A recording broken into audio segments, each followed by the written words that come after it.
Selamat pagi, Assalamualaikum warahmatullahi wabarakatuh. Waalaikumsalam warahmatullahi wabarakatuh. Waalaikumsalam. Ya, selamat datang ya teman-teman. Ya, selamat join di minggu pagi penuh daging kali ini. Asik. Nah, minggu ini kita akan membahas seperti halnya minggu sebelumnya kita ada deskriptif, ada inferensial, dan minggu ini kita akan membahas tentang market segmentation. Wih, penuh daging banget ini nanti. Dengan narasumber atau speakernya juga dia expert di market research. Udah lebih dari 10 tahun. Padahal kerjanya baru 3 tahun, tapi dia udah pengalaman 10 tahun. Hebat kan? Nah, nah ini di sini udah ada Intan, dia seorang market research, nanti akan memberikan tentang bagaimana sih market segmentation gitu, ada apa aja, terus nanti gimana sih menentukannya dan bagaimana gambaran secara umum. Nah di sini juga udah pada datang semua nih, udah ada Destar, ada Farah, ada Faras, ada Ari, ada Fedi, ada Vian, ada Ibnu Mutadirido, ada Isan juga, ada Irfan Fadullah. Nah, silahkan open cam juga jangan lupa ya biar saling melihat nih. Ada yang baru mandi ya kan tuh Ido, ada yang mungkin diam-diam sekarang lagi sarapan. Nah, open cam sekaligus kenalan kan. Oh, yang ini nih yang namanya yang kemarin. Siapa tahu nanti ketemu, kita meet up gitu, ketemu bisa sharing. Oh, ini yang pengen gue tanya ini kemarin dia ngerjainnya kayak gini, gue pengen tahu ini lebih detailnya kayak gitu. Oke. Ya, selanjutnya nih langsung aja untuk speakernya tentang market segmentation. Diharapkan teman-teman bisa menyimak dan terutama menyiapkan pertanyaannya. Poin penting di minggu ini tuh yang mungkin saya rangkum di minggu pertama kedua adalah diskusinya atau pertanyaan dan jawabannya itu yang seru sih ya gitu. Nah, semoga dengan ada nanti materi dari speaker bisa membantu wawasan dan kalau ada pertanyaan silahkan kayak gitu di chat ya seperti biasa. Oke, kepada speaker saya persilahkan. Bentar. Oke, thank you Fauzan. Halo semuanya. Mungkin kenalin diri lagi ya. Saya Intan. Udah kerja di market research udah mau 4 tahun. November besok udah 4 tahun. Jadi mungkin ada banyak hal yang nanti bisa saya sharing dari dunia market research. So sekarang mau discuss mengenai segmentasi sesuai dengan materi minggu ini, segmentasi. Jadi nanti kita akan bahas segmentasi, lalu khususnya ke market segmentation karena mostly segmentasi itu memang dipakainya di market segmentation karena lebih luas lagi penggunaannya di dunia perbankan, dunia kesehatan juga itu dipakai juga. Jadi apa sih sebenarnya segmentasi? Segmentasi itu adalah sebuah kumpulan data yang cukup besar, lalu kita kelompokkan lagi menjadi kelompok-kelompok yang lebih kecil, yang punya karakteristik yang sama, tapi antar kelompok kecilnya tadi itu punya perbedaan. Jadi misalnya kita ada punya dataset sekumpulan mahasiswa UI misalnya. Nah lalu dari sekian mahasiswa UI itu, nanti kan akan ada kelompok-kelompok kecil lagi tuh, ada kelompok fakultas A, fakultas B, dan fakultas C. Nah, setiap dalam satu fakultas itu mereka punya kesamaan berupa mahasiswa fakultas A. Yang fakultas B juga dia punya kesamaan, dia adalah fakultas B. Tapi antara fakultas A dan fakultas B ini, mereka punya perbedaan yang cukup signifikan antara kelompoknya. Segmentasi ini juga dipakai nggak cuma di market research aja, ada di kesehatan. Jadi misalnya untuk yang BPJS, itu kan nanti mereka akan ada tier-tiernya juga tuh, kelompok-kelompok kelas 1, kelas 2, kelas 3-nya. Lalu untuk insurance juga itu digunakan untuk menentukan premi. Jadi nggak semua orang preminya sama, nanti akan ada kelompok-kelompoknya juga.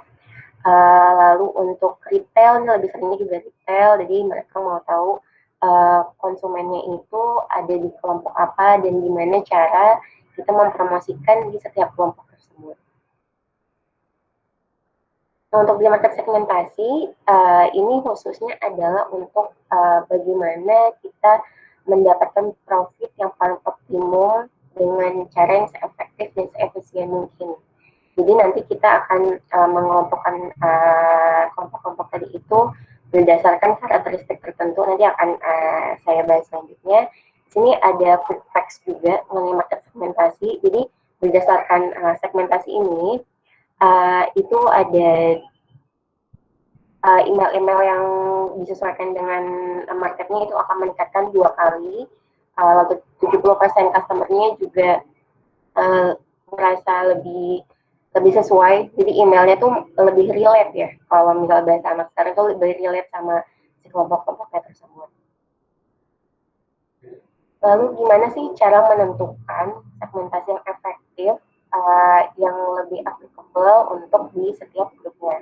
Jadi menggrupkan di market segmentasi itu pertama harus measurable.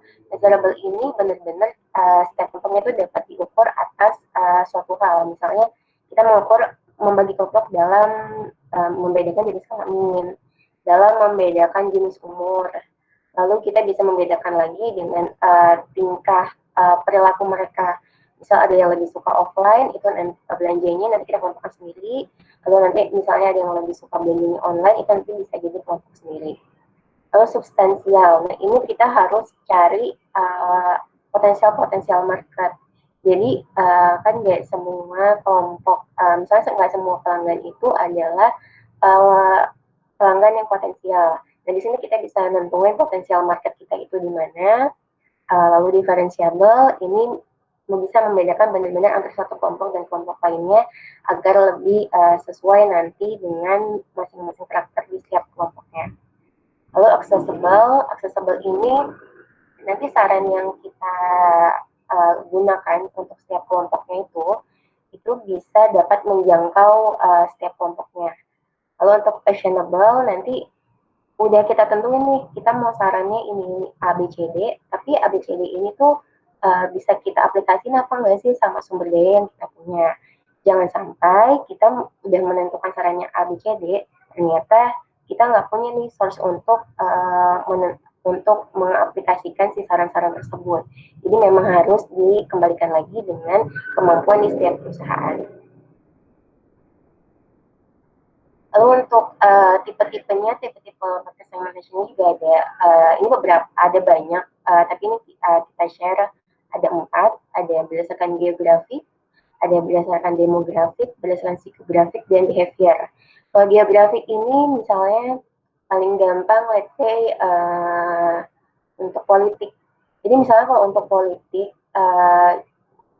presiden ingin mempromosikan dirinya, tentu akan beda cara dia mempromosikan dirinya di kota besar dengan yang ada di kota kecil.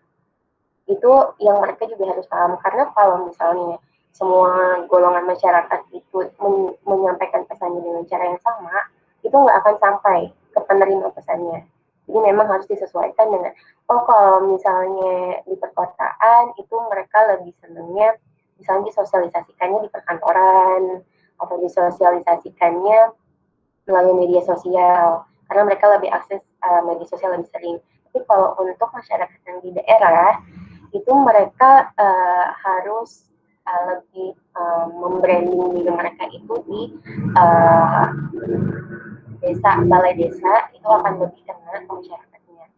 Lalu untuk demografi, ini tadi yang udah aku sebutin juga, mungkin bisa dibagi berdasarkan jenis kelamin, berdasarkan umur, terus berdasarkan pendapatan, sosial status ataupun pendidikannya.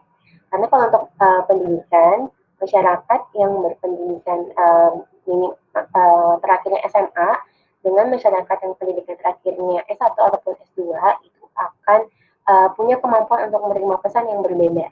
Itu juga merupakan suatu trik untuk membedakan promosi mana yang lebih sesuai. Lalu selanjutnya berdasarkan psikografi. Ini yang tadi juga disebutin, misalnya mereka itu personality-nya itu gimana sih? Mereka lifestyle-nya itu gimana, lebih suka pakai barang-barang yang mewah, atau lebih suka barang-barang yang biasa aja. Nah itu juga pengelompokannya nanti akan berbeda. Karena misalnya kita mau jual barang kita ini sebenarnya marketnya itu menengah ke atas. Tapi kalau misalnya kita jual barangnya ini ke masyarakat menengah ke bawah, tentu mereka intention untuk buy-nya tuh akan lebih kecil dibandingkan kita sesuai dengan target yang akan kita capai, yaitu sih menengah ke atas. Terus selanjutnya ada behavior. Ini tadi mereka tuh lebih sering belanjanya online atau offline. Terus lebih suka belanjanya tuh ketika ada diskon, atau nggak ada diskon juga aku beli kok gitu. Atau misalnya beli dalam occasion tertentu, misalnya dia beli kalau mau ke pesta atau misalnya mau ke kondangan, gue harus beli baju baru nih. Nah itu uh, keinginan dia membeli baju itu juga akan memberikan segmen yang berbeda dengan masyarakat yang beli ketika occasion tertentu sama masyarakat yang beli ya udah beli aja misalnya setiap bulan, tapi kalau nggak ada occasion ya dia juga nggak akan beli gitu.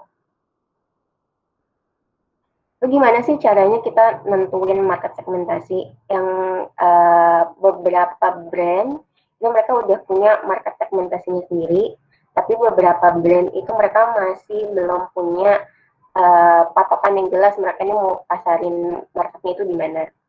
Kalau untuk pertama banget itu kita bisa survei.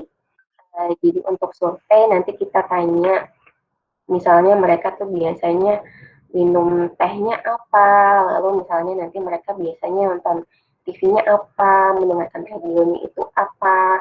Nah dari situ nanti kita bisa tentuin analisis selanjutnya, kita bisa profiling nih dari masyarakat yang mendengarkan radio, itu profilnya seperti apa sih. Kalau masyarakat yang menonton TV itu juga nanti profilnya seperti apa.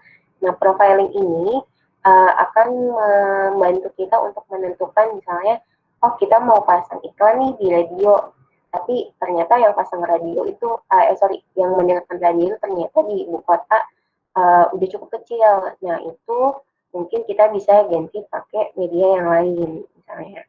Lalu kalau misalnya kita mau tetap mau pasang di radio nih, nah kita harus diversifikasi lagi radio mana yang masih didengarkan biar lebih penyebarannya lebih luas lagi, misalnya tersampaikan lebih banyak lagi kepada masyarakat. Di sini juga ada beberapa jenis metode untuk menentukan market segmentation itu. Di sini ada RFM, K-means clustering, hierarchical clustering, factor segmentation, lalu ada two-step cluster juga, lalu ada chat analysis juga. Nah, ini teman-teman yang udah mengumpulkan tugasnya udah sangat baik menggunakan metode segmentasinya. Beberapa juga sudah pakai RFM, udah pakai K-means juga. Di sini gambar untuk RFM karena kemarin juga kita menyarankan untuk menggunakan RFM ini. Jadi RFM itu adalah pengklasifikasian pelanggan berdasarkan frekuensi dia membeli, frekuensi kita juga lihat mereka itu belinya totalnya itu berapa banyak jumlah dia menghabiskan uangnya. Lalu kita kelompokkan dari misalnya ada 10 kelas, nah nanti dari setiap kelas itu kita akan menentukan marketing apa yang sesuai. Let's say gini, yang paling gampang kita kan pasti biasa beli GoFood ataupun GrabFood. Nah, kalaupun misalnya nanti tuh setiap orang akan punya jenis voucher yang berbeda-beda. Jadi belum tentu misalnya saya itu nanti vouchernya akan sama dengan yang diterima sama Fauzan ataupun sama Maria.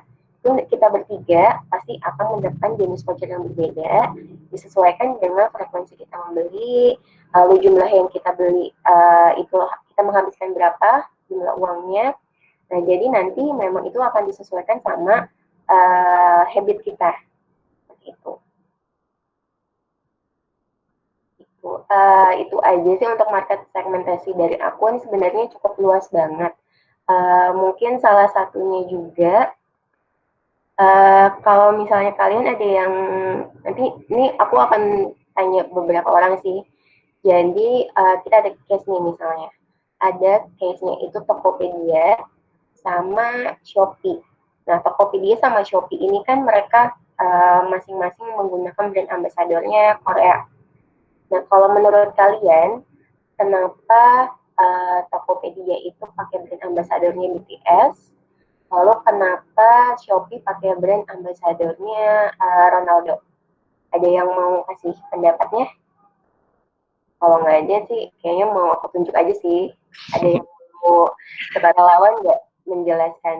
Mungkin analisis simpel aja sih menurut kalian tuh kenapa dua brand itu memiliki brand ambasador yang berbeda padahal sama-sama brand ambasador luar negeri. Dan Shopee juga ada yang Koreanya juga kan. Ayo. Dia kasih pendapatnya. Terima kasih.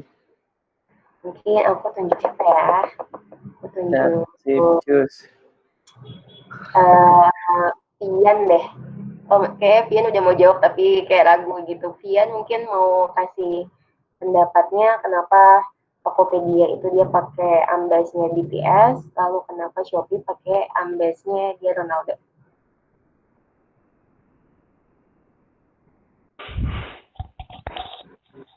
Kenapa ya? Bentar Kak.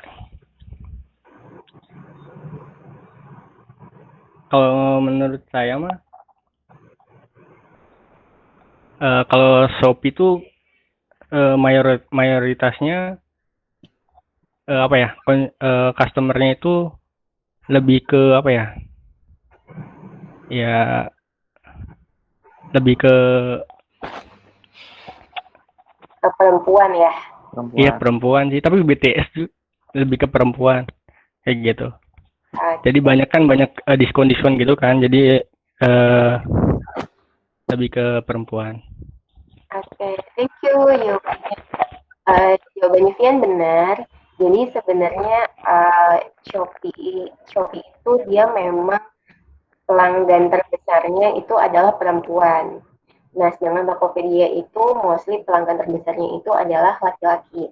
Nah, mereka cari strategi khusus nih, gimana ya caranya biar kita, misal Tokopedia, gimana caranya biar kita juga punya pelanggan cewek nih, nggak cowok terus. Karena kan barang kita nggak cuma cowok aja, cewek-ceweknya juga ada.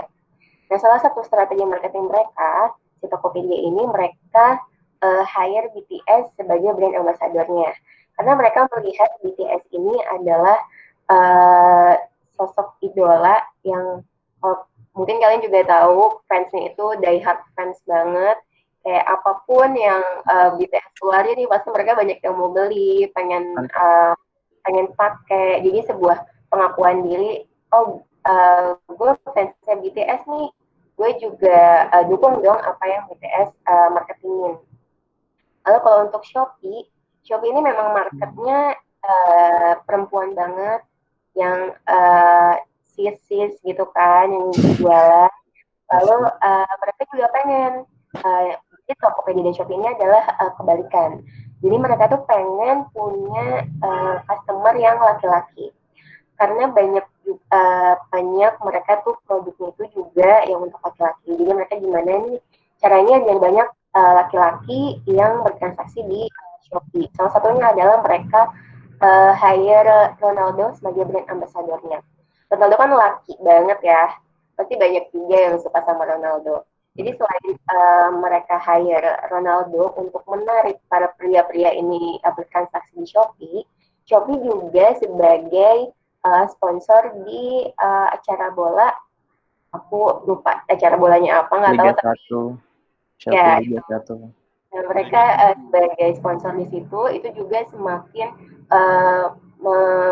meyakinkan para pria-pria ini, ayo dong pakai Shopee, transaksi di Shopee. Kita nih brand ambassador udah ada Didi Kempot ya, waktu itu sempat Didi Kempot, lalu cowok-cowoknya juga sempat brand ambassador. Nah, jadi kalau Shopee itu dia lebih pengen ningkatin cowok-cowoknya, jadi mostly yang di marketingin itu adalah cowok. Ada sih yang brand ambassadornya, aku lupa deh, Shopee itu pakainya Blackpink apa siapa ya? Blackpink ya, tapi itu agak tone down, lebih fokus ke si Ronaldo sama si Didi Kempotnya. Lalu yang Tokopedia pun seperti itu. Gitu. Jadi memang segmentasi ini sangat powerful untuk kita target audiens kita itu siapa, Jadi lebih nyampe pesannya sih ke penerima pesan. Oh, itu aja dari aku. Mungkin nanti kalau ada yang mau tanya-tanya, silahkan. Terima kasih Kak Intan. Keren kan studi kasusnya tadi yang terakhir itu cukup menarik ya. Jadi dengan para brand tersebut, contoh Tokopedia atau Shopee, memahami segmen mereka, mereka juga bisa memperlebar segmen tersebut. Misalnya mereka udah tahu segmen mereka adalah laki-laki, misal untuk Tokopedia. Nah, mereka butuh nih, oh berarti mereka perlu untuk menambah segmen yang lain. Nah, mereka kan paham nih cara untuk menambah segmen tersebut. Oke, untuk menambah segmen perempuannya, mereka dengan strategi tertentu. Nah, taunya strategi atau segmen tersebut kan dengan data, dengan kita pelajari, kita dengan memahami data kita seperti itu. Nah, ini juga cukup diskusinya juga tadi cukup menarik. Ini beberapa juga udah ada yang aware juga. Contoh Farah juga pernah baca di Twitter kan, kalau emang niatnya Tokopedia untuk buat customer-nya kan dari yang gender perempuan kayak gitu. Ronaldo untuk Shopee-nya sendiri kan, Shopee kita tahu kayak gratis ongkir, banyak yang kalau saya bahkan di top of mind saya Shopee itu untuk apa ya, kayak jualan fashion dan sebagainya. Teman-teman yang kalau di kantor pas perempuan-perempuan itu pasti belinya di Shopee terus kayak gitu. Nah, tiba-tiba di akhir-akhir setahun 2 tahun terakhir saya ngelihat itu ada Ronaldo, dia terus jadi sponsor utama Liga 1 kan, Shopee Liga 1 kan, itu perempuan laki-laki banget ya, harus kalau ada kuisnya juga, bahkan karena saya nonton Liga 1 jadi ada kuis buat buka Shopee-nya buat jawab pertanyaan yang ada di TV sesuai dengan pertanyaan bolanya, misal apa, siapa pemain Persib Bandung yang umurnya 56 tahun, oh nggak ada gitu misal ya itu. Bahkan Hari pakai Shopee gara-gara Ronaldo. Oh enggak. Oh iya. Bener kan? Jadi kayak gitu. Bahkan Irfan ikut joget gara-gara Ronaldo. Oh enggak ya? Ronaldo joget Shopee. Sampai mungkin di sini ada yang udah hafal joget Shopee mungkin ya. Gara-gara Ronaldo ikut joget Shopee kayak gitu. Nah, selanjutnya ini Q&A session. Silahkan bagi ada yang mau nanya bisa langsung chat terkait market segmentation. Nah, segmentation ini pun kalau secara umum tidak hanya di market ya maksudnya mungkin di dalam perusahaan, mungkin bagi yang HR kan kemarin juga ada yang background HR, kita juga bisa mengsegmenkan para employee kita. Itu juga pengaruh dalam kita menentukan strategi untuk meningkatkan performance employee kayak gitu. Contoh kasus kita udah punya beberapa employee loyal, employee yang sedikitnya kurang perform kayak gitu, itu di segmen yang kita segmenkan, kita kasih treatment atau strategi yang tepat untuk meningkatkan tersebut. Ayo silahkan ada yang mau menanyakan terkait segmentasi ini. Luas loh ini, segmentasi ini cukup luas, banyak metodenya, banyak pendekatannya. Oke, ini ada pertanyaan nih dari Hari. Kak mau bertanya, menentukan grup profile dan menamakannya itu bagaimana ya Kak? Dan mungkin ada literaturnya kah? Kayak gitu. Langsung jawab ya. Jadi kalau untuk menentukan grup profile itu sebenarnya balik lagi ke objektif masing-masing. Jadi sebenarnya kan tiap orang, misalnya aku atau Hesti dan Fauzan itu misalnya ada di bagian marketing yang berbeda dengan brand yang berbeda. Nah itu pasti kita punya targetnya masing-masing. Jadi dikembalikan lagi ke objektifnya, mau mengelompokkannya itu seperti apa, atau berdasarkan apa. Lalu untuk literaturnya harus banyak berdiskusi, banyak baca dengan teman-teman yang mungkin lebih banyak berkecimpung di dunia segmentasi ini. Jadi kita nggak bisa nih mungkin yang simpelnya oh gue cuman mau marketingin misalnya let's say produk bayi itu misalnya popok ya, gue cuman mau marketing produk bayi udah. Nah itu kita nggak bisa cuman sampai di situ aja, kita harus tahu produk bayi itu mostly sekarang lagi banyak dipakainya sama ibu di usia berapa sih, apakah usia yang 30 ke atas itu masih lebih banyak, ataukah usia yang lebih banyak itu yang misalnya 25 sampai 30. Nah, itu kita juga harus lihat kondisi demografinya, lalu kita juga harus lihat kondisi perumahannya. Jadi misalnya kita mau nentuin, kita mau marketingin sales kita taruh di perumahan A sama di perumahan B. Tapi ternyata kita awalnya cuma main taruh asal aja nih, kamu di perumahan A ya, kamu di perumahan B. Tapi ternyata di perumahan B ini nggak perform karena nggak banyak yang pakai yang punya anak kecil tuh dikit banget. Itu kan sayang. Jadi kita tuh dari awal memang udah harus define area mana, lokasi mana yang sesuai sama target market kita. Karena jangan sampai pas kita udah turun lapangan nih, ternyata nggak sesuai sama yang kita mau. Nah itu nanti kan cost-nya juga jadi nggak efisien karena kita harus pindah tempat, akan nambah cost juga. Jadi salah satu segmentasi ini yang tadi di awal saya jelaskan accessible, dan itu kita harus bisa ya benar-benar diaplikasikan dengan baik dan benar si segmentasi yang udah kita buat. Secara budget wise juga harus masuk, secara strategi wise juga harus masuk. Gitu.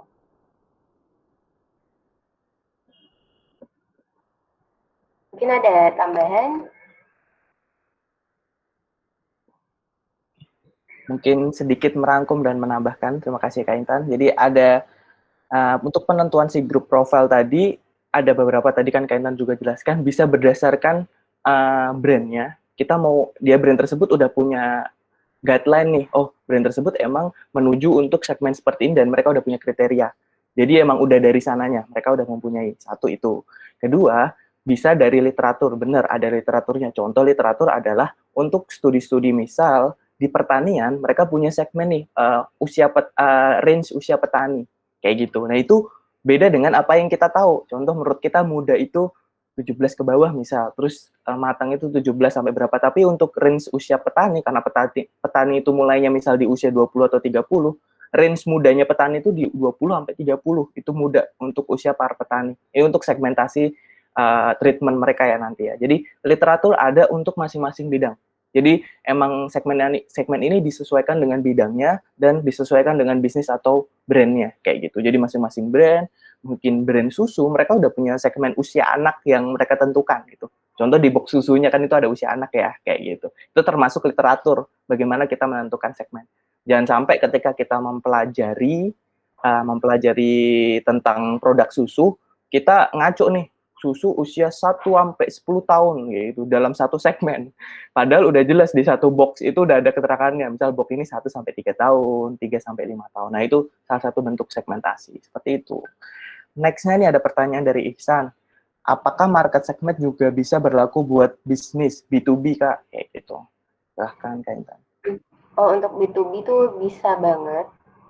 Jadi, tapi sebenarnya targetnya lebih ke customer, tapi melihatnya dari sisi bisnisnya. Jadi kayak misalnya as a business, misalnya Unilever gitu ya. Nah, dia itu misalnya mau kerjasama sama bisnis perusahaan mana sih yang bisa sesuai sama produk-produknya si Unilever ini.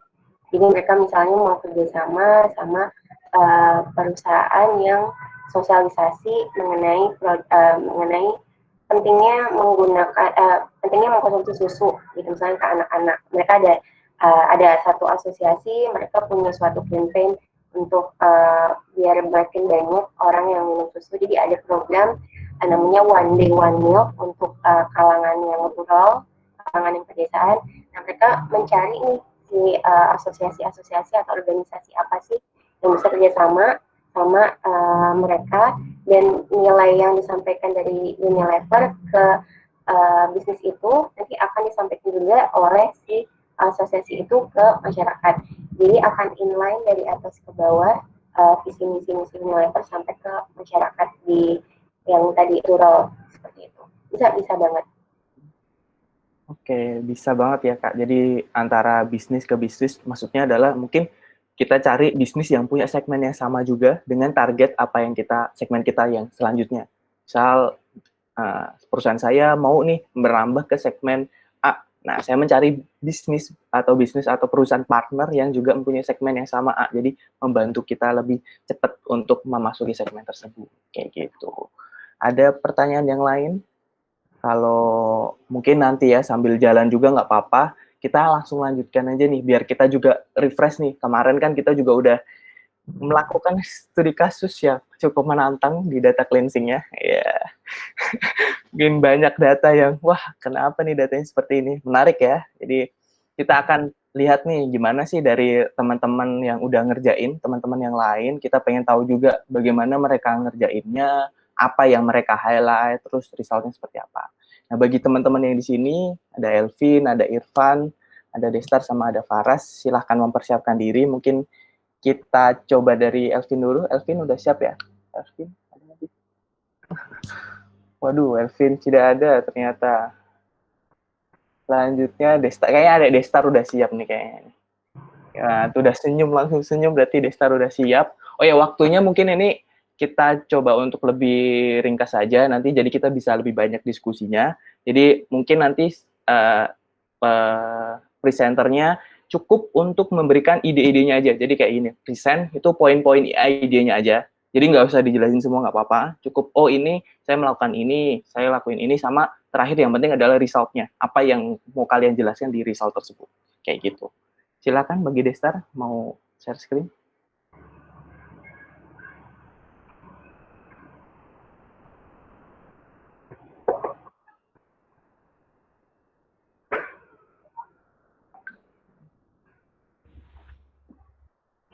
Destar, mau share screen atau mau dibantu? Sebentar Kak. Oke. Lagi buka file. Ya. Akhirnya dengar suara Destar.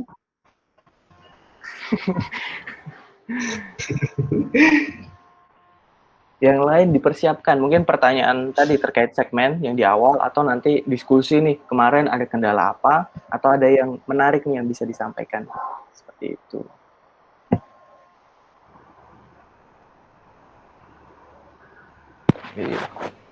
Mumpung ngebahasnya segmen nih, seru loh segmen.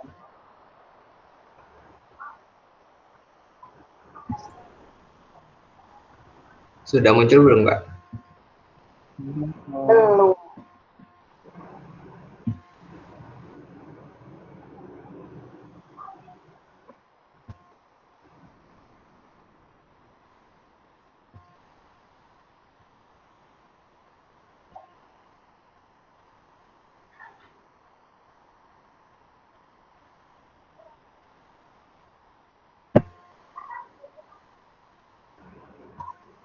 Ini atau saya bantu aja ya, saya present ya. Iya, boleh.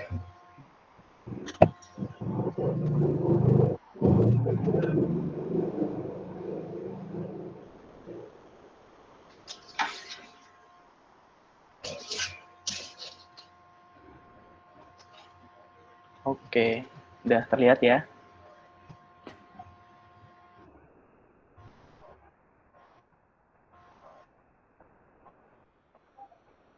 Silahkan, Destar.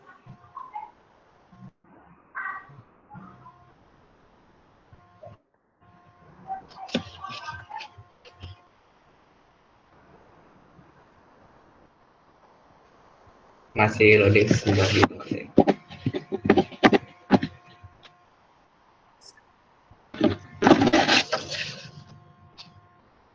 Ini screen saya terlihat ya? Ya. Sudah. Oke. Silahkan, bisa dimulai. Agak di zoom in Kak Ojan, punten. Zoom in. Nah. Cukup? Mantap. Oke. Ayo, silahkan.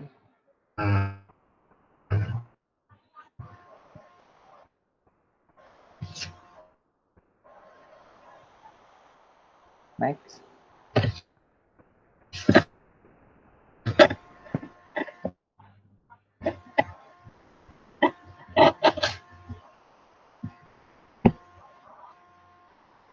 Ya, perkenalkan saya Destar Busirawan, mahasiswa statistika semester 5.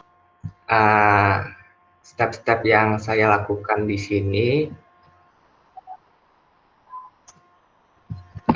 sebentar hilang dia. Ini pertama saya melakukan analisis data eksploratif, lalu melakukan pre-processing, dan setelah itu baru melakukan clustering. Jadi saya melakukan analisis menggunakan RFM di sini. Untuk di analisis data eksploratifnya sendiri, saya melihat box plot dari unit price dan quantity. Di sini terlihat bahwa di box plot unit price terdapat nilai negatif, data negatif, di mana seharusnya harga itu bernilai positif, dan untuk quantity juga terdapat nilai beberapa data yang bernilai negatif. Dan untuk unit price serta quantity memiliki outlier yang cukup banyak sepertinya. Maka dari itu nantinya di bagian pre-processing kita akan mengambil data yang bernilai positif dan menghilangkan outliernya. Di sini pada persentase missing value untuk customer ID itu terdapat data yang missing sejumlah hampir 25%-nya dari total data, dan saya melakukan plotting untuk quantity dan unit price. Di sini terlihat persebaran antara quantity dan unit price-nya, kepadatannya itu rata-rata relatif sama, namun di bagian pojok kanan atasnya itu udah mulai renggang-renggang. Itu artinya semakin banyak unit price-nya, semakin tinggi unit price-nya, maka semakin sedikit quantity-nya. Jadi untuk barang yang harganya besar, quantity-nya itu sedikit. Untuk lanjut ke bagian pre-processing-nya, yang saya lakukan adalah menghilangkan missing value pada customer ID, lalu saya mengambil nilai positif dari quantity sama unit price-nya. Di sini karena saya melakukan analisis RFM, jadi saya mencari revenue dari quantity dikali unit price, lalu saya menghitung nilai resensi dan frekuensi untuk tiap-tiap customer-nya.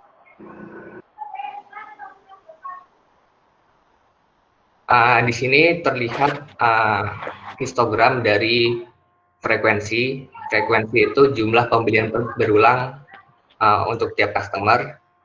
Di sini terlihat banyak frekuensi yang bernilai 0. Artinya itu banyak pembeli yang hanya membeli sekali aja. Sedangkan resensi itu waktu tidak aktifnya customer sejak pembelian terakhirnya. Itu juga banyak yang bernilai 0. Ini alasannya sama dengan frekuensi, karena pembeli itu melakukan sekali pembelian, maka nilai resensinya itu banyak yang 0. Untuk melakukan segmentasi yang lebih baik, saya hanya mengikutkan customer yang melakukan pembelian ulang, serta menghilangkan outlier dari frekuensi dan resensi. Lalu di sini pada bagian monetary value saya melihat dari box plotnya terdapat banyak outlier. Jadi untuk meningkatkan hasil yang lebih akurat, saya menghilangkan outlier dari revenue-nya. Untuk di bagian clusteringnya, di sini saya melakukan K-means clustering untuk resensi, frekuensi, dan monetary value dari atau revenue. Jadi tahap pertama yang dilakukan itu menentukan nilai K-nya untuk tiap resensi, frekuensi, dan revenue. Jadi di sini saya mendapatkan nilai K yang saya pilih itu 4. Lalu saya melakukan clustering, baru saya melakukan mencari RFM score-nya. Jadi RFM score ini didapatkan dari jumlahan dari kelompok untuk resensi, frekuensi, dan revenue. Jadi misalkan ada suatu customer, dia di bagian resensi dia masuk ke kelompok 0, di bagian frekuensi dia masuk ke kelompok 1, dan di bagian revenue dia masuk ke kelompok 2. Jadi RFM score untuk customer ini itu sebesar 3. Nah, untuk keseluruhan RFM score yang dihasilkan itu bernilai 0 hingga 9. Jadi ada 10 skor untuk RFM ini, dan saya membaginya menjadi 3 segmen pelanggan. Jadi segmen yang dihasilkan di sini ada low value customer, mid value customer, sama high value customer. Untuk low value customer itu menyumbang 37% dari jumlah customer yang ada, di mana customer ini lisensinya itu lebih dari 126 hari, artinya waktu tidak aktifnya pembeli low value customer ini lebih dari 126 hari sejak pembelian terakhirnya. Lalu pembelian berulang untuk low value customer itu kurang dari 23 kali dan rata-rata menghasilkan revenue kurang dari 362,4 per sterling. Terus untuk mid value customer rata-rata itu tidak aktif sejak pembelian terakhir sejak 50 sampai 60 hari sejak terakhir kali pembelian. Lalu frekuensi pembeliannya itu rata-rata antara 25 hingga 65 kali dan revenue yang dihasilkan oleh mid value customer ini rata-rata 412 hingga 1013 kali.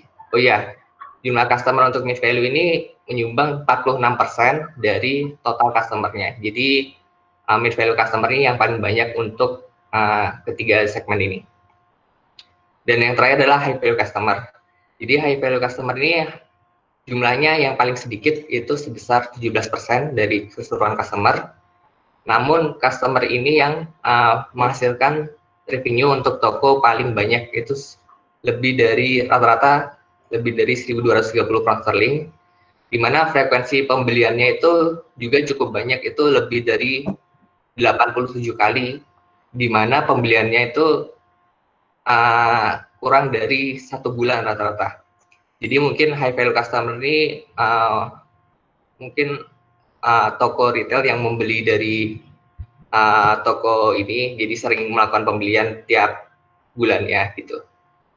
Jadi rekomendasi yang saya berikan itu menjaga customer yang masuk kategori high value customer dengan memberi promo-promo kejutan dan memberi pelayanan yang lebih baik. Lalu untuk yang mid value customer dicoba dengan memberikan penawaran diskon untuk jika melakukan pembelian suatu barang tiap bulannya. Jadi customer di segmen mid value customer ini lebih sering melakukan pembelian tiap bulannya nantinya. Lalu untuk low value customer bisa dengan memberi promo menarik sesuai dengan profile customer si low value. Sebenarnya saya sedikit bingung di bagian memberi saran untuk low value customer ini. Mungkin kalau misalnya variabelnya lebih banyak, misalnya ada umur atau pendapatan dan lain-lain, bisa dicari rekomendasi yang lebih akurat. Gitu. Sekian dari saya, terima kasih. Ya, terima kasih Destar. Silahkan bagi ada yang mau nanya, bisa langsung di chat dulu. Nanti ini mungkin kita kumpulin dulu aja pertanyaannya. Ada yang pertanyaan terkait tadi, nah kita lanjut ke presenter selanjutnya aja biar kita lebih pack. Jadi nanti mungkin presenter selanjutnya juga punya metode yang berbeda. Ini satu aja, ini aja udah keren dan ini udah menggabungkan dua metode ya. Ada Kemin sama RFM kayak gitu. Mungkin teman-teman yang lain menggabungkan metode yang lain juga. Selanjutnya mungkin yang udah ada Faras, boleh ya? Faras, siap? Oke, kita lanjut ke Faras. Halo. Ya. Halo. Ya. Kedengaran nggak ya? Terdengar. Ini ya. Oh, saya present bisa, aku bisa. Saya present bisa ya? Oh, bisa present. Oke, silahkan. Oh, ya bisa. Kalau present sendiri bisa ya? Bisa. Benar.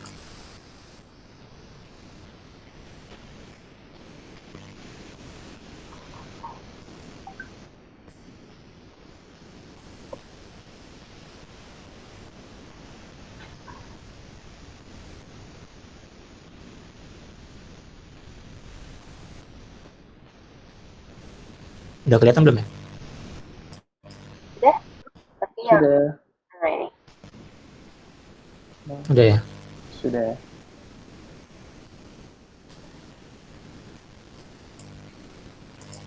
Udah kelihatan ya, Mas ya? Sudah. Oke. Oke. Selamat pagi teman-teman semua. Perkenalkan, nama saya Faras. Saya akan coba present ya hasil topik ketiga. Mungkin singkat aja. Ya, ini table of content-nya. Jadi kita akan mulai dengan executive summary, kemudian business understanding-nya seperti apa, kemudian kita coba pahami tentang datanya, terus kita siapin datanya ya, terus nanti hasil RFM-nya seperti apa, dan terakhir rekomendasinya. Nah, ini executive summary-nya, penjualan ya, revenue sama quantity.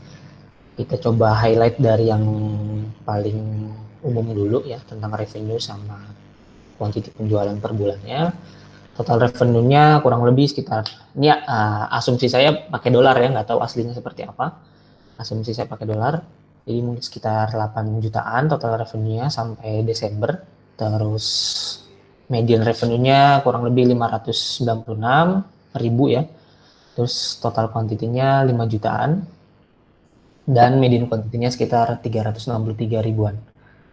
Terus key highlight-nya datanya cukup fluktuatif dan United Kingdom menjadi penghasil revenue dan juga penjualan item terbanyak. Ya. Terus bulan November menjadi bulan tertinggi baik revenue dan item, tapi perlu menjadi catatan karena nanti di data understanding kita juga tahu kalau misalnya datanya hanya diambil sampai Desember tanggal 9 kalau nggak salah ya. Jadi ini hanya asumsi sementara jika bulan November menjadi bulan tertinggi. Nah, kita masuk business understanding. Business overview-nya, perusahaannya adalah perusahaan furniture yang memiliki customer mancanegara. Kemudian setiap hari pelanggan melakukan transaksi dan dicatat oleh komputer, kemudian dikirimkan ke database. Objektifnya, sesuai dengan brief di email, kita mencari insight dari data, terus melakukan customer segmentation dan memberikan rekomendasi ya untuk meningkatkan penjualan. Di sini saya menggunakan tools-nya itu Python dan juga Tableau. Nah, data understanding-nya dari dataset, kita tahu bahwasannya tanggalnya dari tanggal 1 sampai 1 Desember 2010 sampai 9 Desember 2011. Kemudian ini library-nya ya, library datanya. Bisa teman-teman baca juga, mungkin udah tahu juga.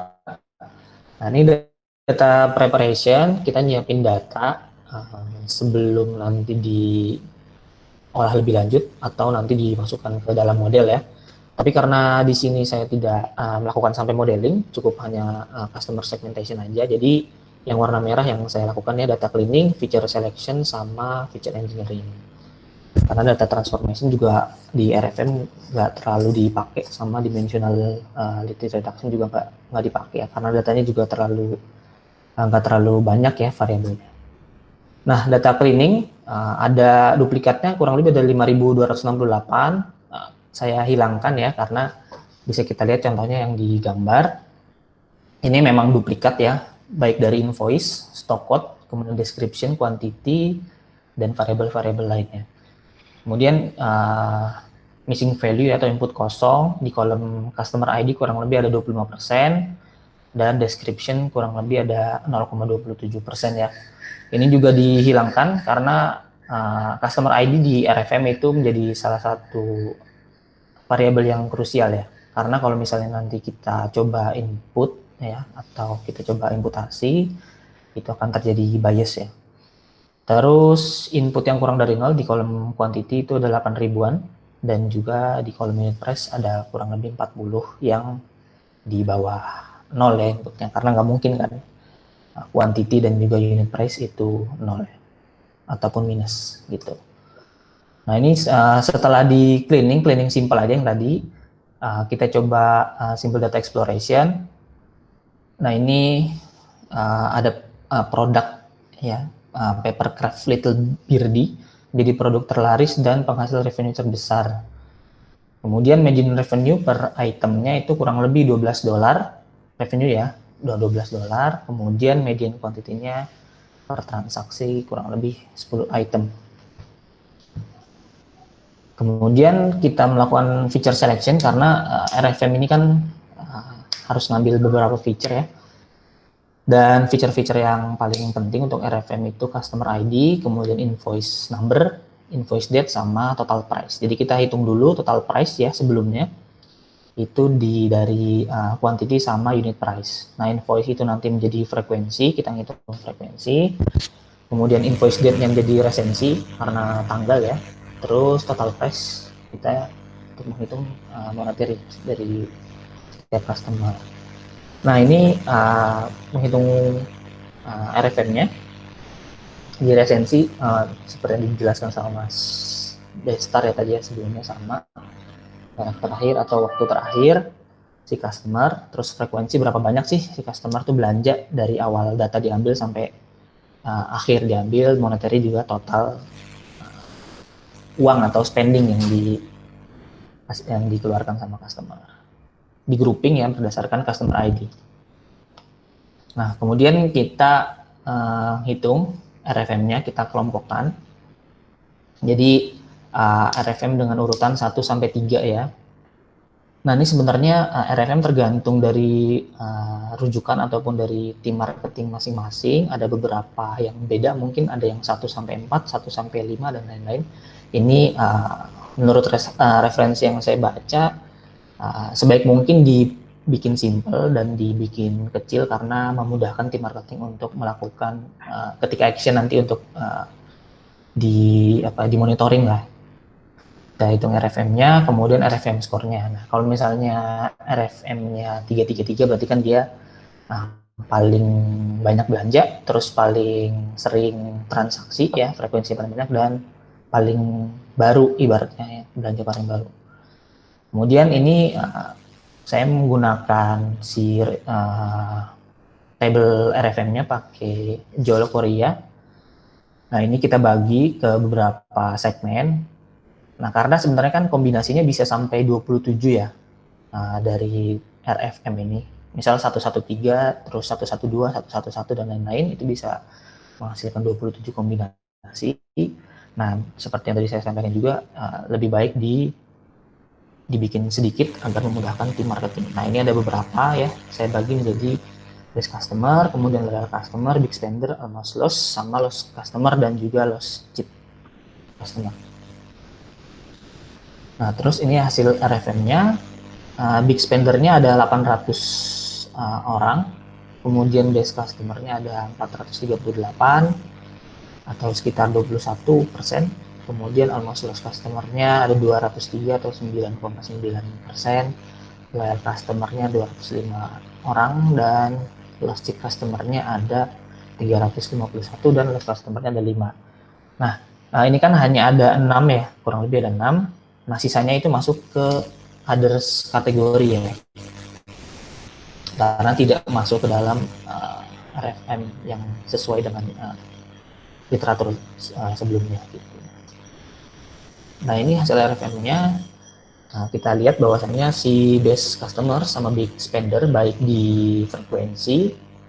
Ini saya ambil median ya, karena kan ada outlier ya. Saya juga cek outliernya itu memang bukan outlier sepenglihatan saya, karena dia membeli kuantiti banyak dan juga harganya emang murah gitu. Jadi mungkin bisa nanti dicek lagi ke tim sales ataupun tim marketingnya.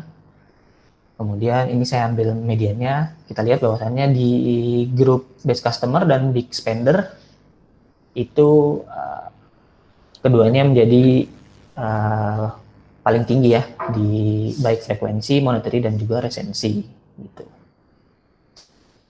Nah, recommendation-nya untuk base customer saya memberikan reward atau beberapa kali pembelian karena dia udah sering beli ya. Terus coba tawarkan ibaratnya ya, ajak teman lah gitu, ajak teman, promo ajak teman. Nah, terus kemungkinan si base customer ini biasanya menjadi loyal customer menurut literatur itu. Kemudian big spender di rekomendasinya sering menawarkan promo atau diskon agar terus melakukan pembelanjaan karena dia yang paling banyak belanjanya secara uang ya, spending. Kemudian loss cheap customer berikan personalisasi promosi dengan email, DM, ataupun pop-up ads ya, kayak misalnya di aplikasi dan lain-lain. Kemudian loyal customer kita coba bikin member, kemudian berikan poin setiap pembelian, dan poinnya nanti bisa ditukarkan ya dengan diskon ataupun item. Kemudian almost lost customer dan lost customer, nah, diberikan pengingat ataupun promo ataupun barang belanjaan yang belum di check out. Biasanya kan kita dikasih tahu kalau di Shopee ataupun Tokopedia yang belum dibayar ataupun belum di check out. Dan juga mencoba melakukan personalisasi iklan. Nah, kemudian untuk tahapan selanjutnya mungkin bisa dilakukan clustering. Kalau misalnya kita belum tahu labelnya, kemudian kalau misalnya kita udah tahu labelnya, mungkin kita bisa pakai klasifikasi ya, gitu. Mungkin itu dari saya. Terima kasih buat teman-teman semua. Oke, terima kasih Faras. Keren banget, keren banget.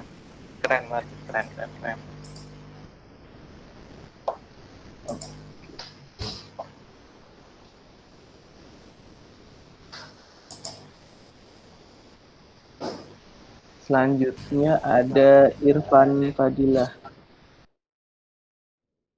Silahkan. Nanti untuk pertanyaannya ini ya, setelah sesi ini selesai sekalian aja kita diskusi lagi. Tadi udah ada beberapa metode yang dilakukan, bahkan untuk RFM sendiri tadi approach-nya juga berbeda. Destar pakai untuk scoringnya pakai K-means, kalau untuk Faras dia approach scoringnya ada pakai metode tadi 1 sampai 3 ditentukan dari situ. Nanti kelompoknya pun beda kayak gitu. Silakan Irfan. Oke, saya coba present ya.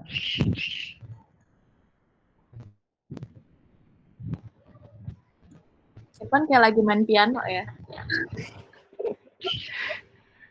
Thank you. Ya, kelihatan belum? Belum. Nah, ditunggu.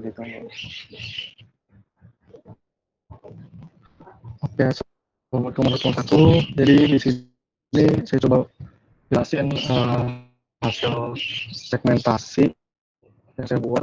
Mungkin berbeda dari teman-teman yang lain. Nah, ini idenya untuk berikan sebuah dataset. Kita mau tahu bagaimana customernya, perilakunya gimana, terus perilaku dalam hal pembelian itu gimana, terus sisi-sisi lain seperti tempat tinggal atau domisilinya di mana, dan perilaku-perilaku lain. Nah, ini ada beberapa kondisi dari dataset yang ada, yaitu jumlah row-nya yang awalnya itu adalah 500 ribuan row, tapi dilakukan sebuah penghapusan beberapa row dikarenakan emang ada data yang aneh, seperti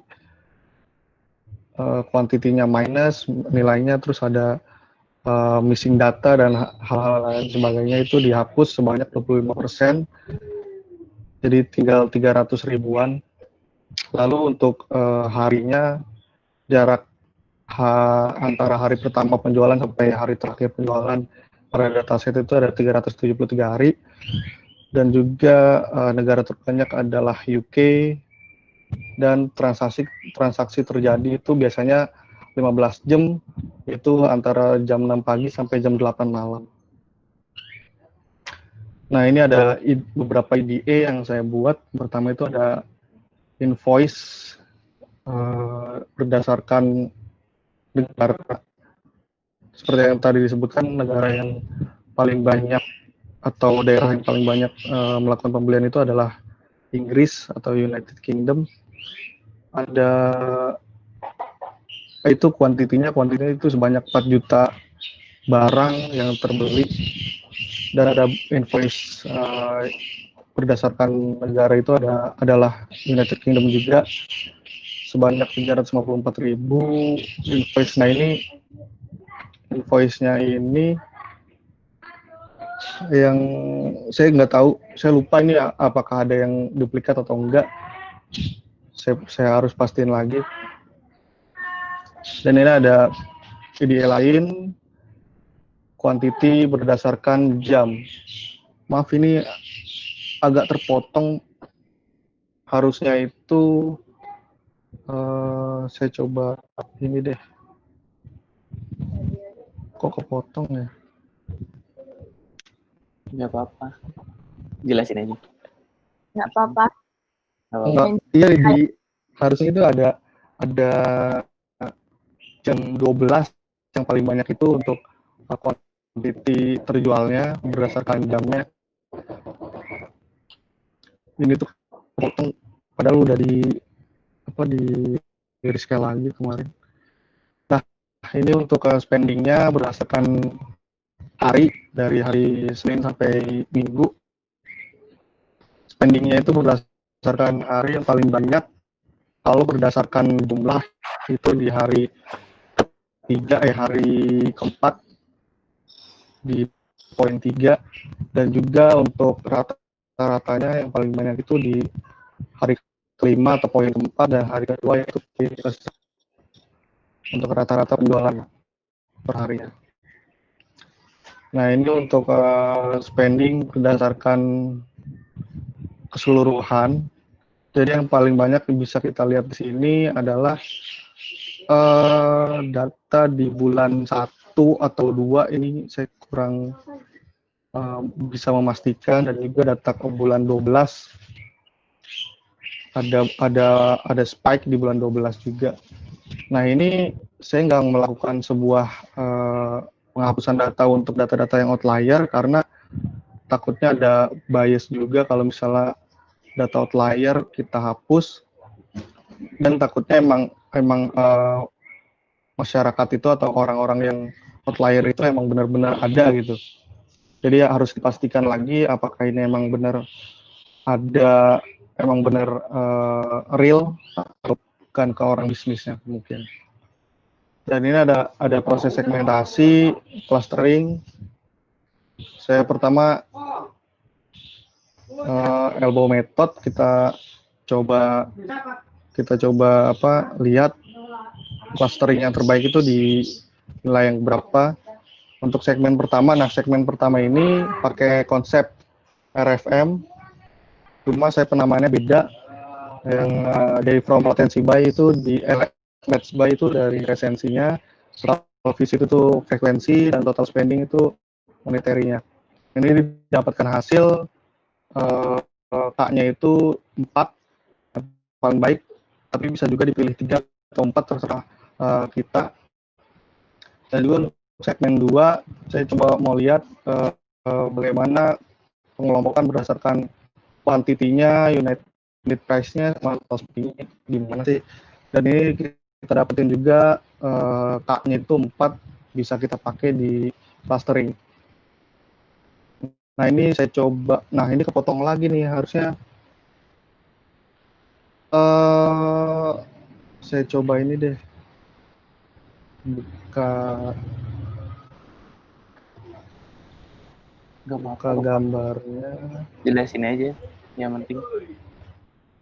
Saya coba buka gambarnya itu. Nah, ini kelihatan nggak, Kak? Belum buka? Belum.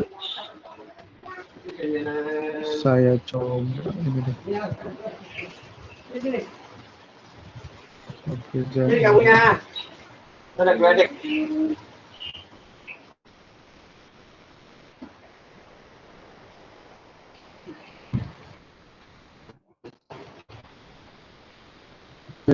coba present.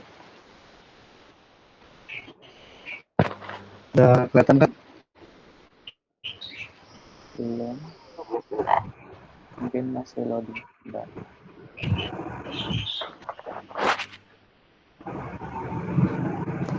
Udah kelihatan ya? Nah, ini baru. belum. Iya, belum ada. Nah, ini baru aja. Ini baru mau mulai. Yes. Gimana ya? Yang presenting ini udah. Udah, oke. Nah, ini clustering di segmen 1 yang menggunakan konsep RFM tadi. Di sini ada 4 cluster. Yang pertama cluster yang total visit atau B dan B-nya itu rendah, dan juga spendingnya rendah. Dan let's buy-nya itu dari hari pertama dia beli juga rendah. Dan ada cluster lain yang bisa kita baca sini. Dan ini untuk clustering kedua yang berdasarkan pembelian, quantity, sama total spending. Nah ini ada outlier yang saya pertahankan biar bisa dapat gambaran secara keseluruhan untuk datanya itu sendiri.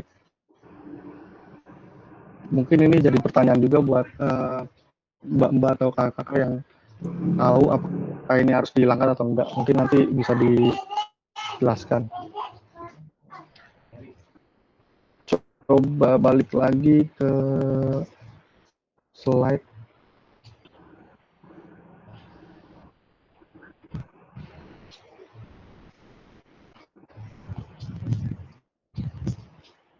Ntar.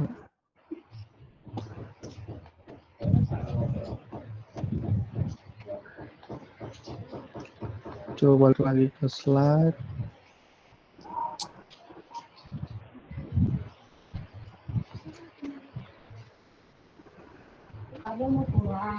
Udah kelihatan, Kak? Sudah. Nah, ini ada evaluasinya berdasarkan klaster yang dibuat. Kita bisa lihat untuk siluetnya untuk segmen pertama yang menggunakan RFM analysis itu cukup baik.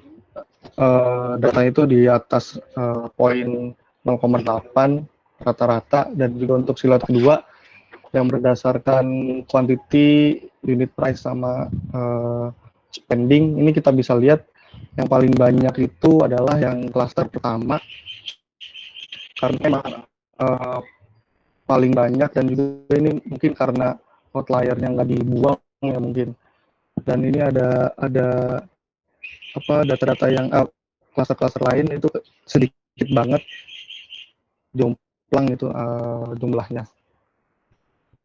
Dan ini saya coba buat scoring berdasarkan penjumlahan antara segmen pertama dengan segmen kedua, dan juga saya coba plot scoring pertama itu yang angkanya 0 itu jika penjumlahan antara cluster 1 dengan cluster 2, segmen 1 dengan segmen 2, dia di cluster jumlahnya itu 0 sampai 1. Kalau untuk scoring 1 itu jumlah clusternya itu kalau dijumlahin 2 sampai 3, dan scoring 2 jumlah clusternya itu 4 sampai 5. Nah, ini bisa kita lihat di gambar sebarannya bagaimana untuk ketiga scoring itu yang dibuat. Dan ini ada kesimpulannya atau rekomendasinya. Segmentasi yang dibuat merupakan hasil scoring dari penjumlahan cluster pada segmen 1 dan segmen 2.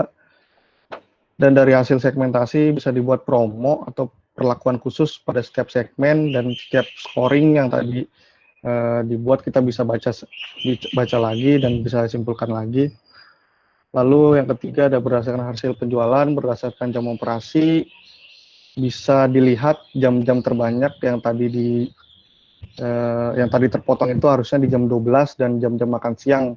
Nah, itu bisa dilakukan perlakuan khusus di jam-jam tersebut. Lalu ada keempat itu pada hari ini didapatkan hasil terbanyak pada weekend. Weekday itu lebih banyak daripada weekend, berarti pada hari-hari weekday itu bisa dilakukan promo lagi, dan juga pada weekend bisa dilakukan promo lebih banyak lagi daripada weekday, biar dari weekend ini bisa lebih banyak pembelinya. Lalu pada bulan-bulan yang memiliki event tahunan, yaitu pada bulan pertama tahun baru, bulan ke-6 itu bisa jadi libur musim panas, dan juga bulan ke-12 itu bisa jadi Natal. Dan pada bulan-bulan tersebut bisa dilakukan promo juga lebih banyak lagi, dan juga untuk bulan yang lainnya yang tidak memiliki event tahunan besar bisa dilakukan sebuah perlakuan khusus biar lebih lebih imbang gitu, bisa lebih banyak lagi pembeliannya pada bulan-bulan selain yang memiliki event. Mungkin itu yang bisa saya sampaikan. Mungkin tadi ada satu pertanyaan, outlier-nya lebih baik dibuang atau tidak dari saya. Terima kasih, kurang lebihnya mohon maaf. Assalamualaikum warahmatullahi wabarakatuh. Waalaikumsalam warahmatullahi wabarakatuh. Terima kasih. Thank you ya semuanya tadi dari yang pertama. Tadi ini ada Irfan, terus ada Faras, sama juga Destar. Udah keren banget hasilnya. Mungkin teman-teman yang lain tadi juga udah lihat dan baca dan udah ngerasa juga hasilnya. Oh, ada bedanya di sini gitu. Dari 3 tadi mempunyai konsep yang sama. Tadi mereka tiga-tiganya pakai RFM, ya kan? Setuju. Yaitu fokus pada di resensi, frekuensi, sama monetarinya. Cuman pendekatan atau approach-nya mereka beda-beda nih. Destar sebelum untuk scoring RFM-nya dia clustering, ya kan? Bisa di resensi dia clustering buat cari scoring R-nya misal. Dia di frekuensi scoring buat cari pakai clustering buat cari scoring frekuensinya dan selanjutnya. Beda lagi nih si Faras, Faras pakai RFM, dia tadi juga gabungin skornya pakai yang skor secara umum, ada 1 sampai 3. Ya udah resensi pakai 1 sampai 3, frekuensi seperti itu. Dan yang terakhir ada Irfan pakai RFM juga, namun approach-nya beda lagi.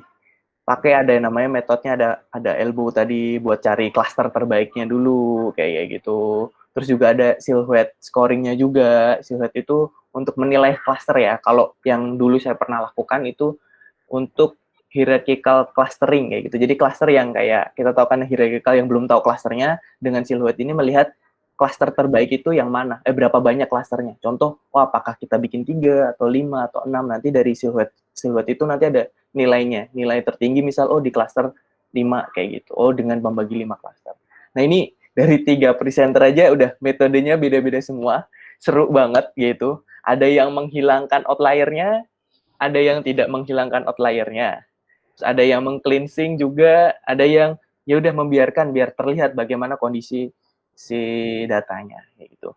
Mungkin kalau dari saya mungkin sedikit feedback dari tiga-tiganya udah keren, dan penentuan tadi untuk cleansing atau tidaknya sebenarnya itu bisa kalian define di awal atau dalam artian misal nih Irfan tadi bingung apakah dihilangkan atau enggak, atau cukup aja di awal dia jelasin saya hilangkan dengan alasan misal secara business sense outlier tidak diperlukan, atau di-put di situ seperti Irfan bilang karena outlier ini ternyata ketika dicek lebih dalam ini emang data yang valid kayak gitu. Jadi outlier pun bisa data yang valid ya. Tadi juga ada yang pembelian besar kita put di situ. Jadi yang penting adalah penjelasan di awal kayak gitu. Jadi semuanya benar mau dihilangkan atau tidak. Yang penting tujuannya ketika kalian melihat outlier itu emang sebagai data yang valid, kalian tidak hilangkan tidak apa-apa. Nah, ini balik lagi ke bisnis case-nya juga kayak gitu. Mungkin nanti kakak-kakak bisa menambahkan, ada Kak Intan, silahkan. Ya, thank you buat Destar, buat Farah, sama buat Irfan. Bagus-bagus banget analisisnya, POV-nya juga beda-beda banget.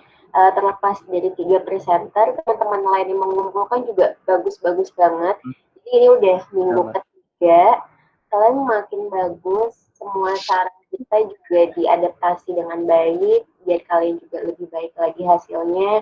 Kita bener-bener ngeliatin perjalanan kalian dari pertama banget bikin report itu masih sederhana banget, masih catnya masih satu jenis aja. Nah sekarang udah makin banyak variasi cat yang dipakainya, penjelasannya lebih detail lagi. Jujur kita dan khususnya saya tuh bangga banget sama kalian, hasilnya makin keren setiap hari.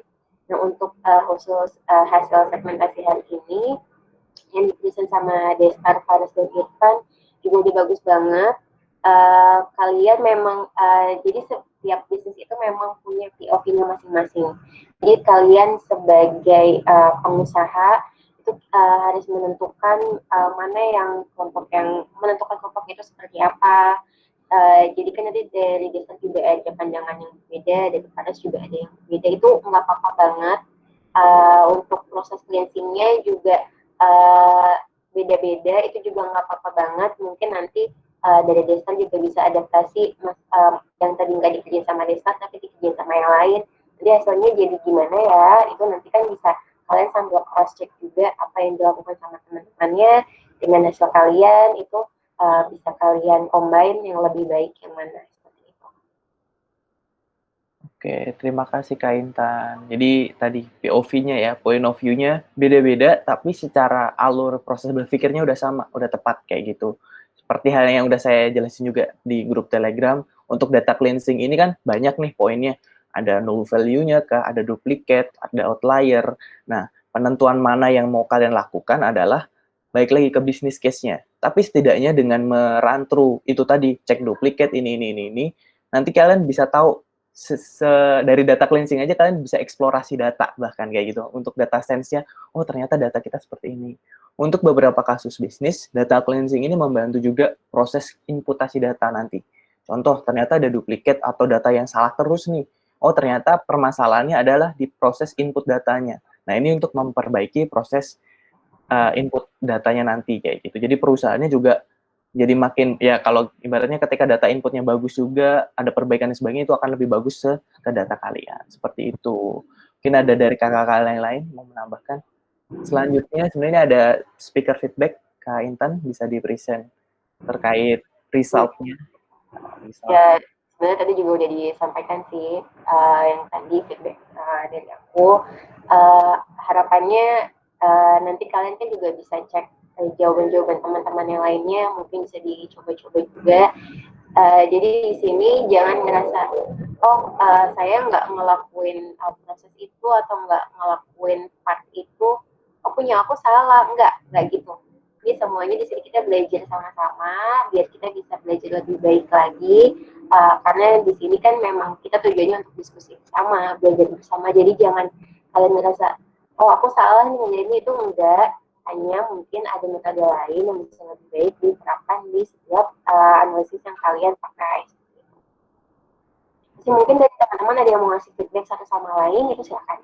Iya, silakan. Ada yang mau nanya atau ngasih feedback dulu? Atau menanyakan tadi metodenya lah, minimal.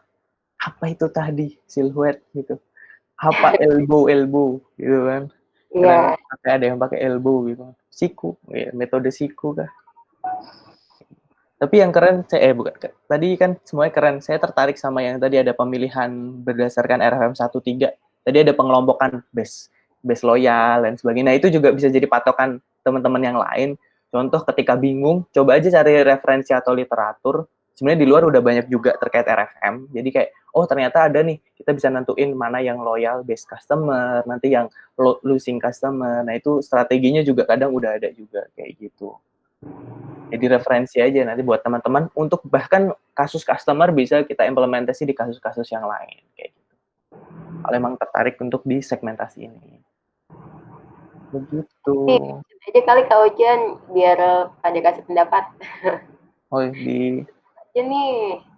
Oke, di itu aja tunjuk-tunjuk ya. Ido Ibnu Muhtadirido boleh kasih feedback nggak nih gimana tadi dari 3 itu hasilnya Ibnu gimana, Ido gimana, terus compare sama yang tadi bertiga. Ini Ido masih adakah, Ido?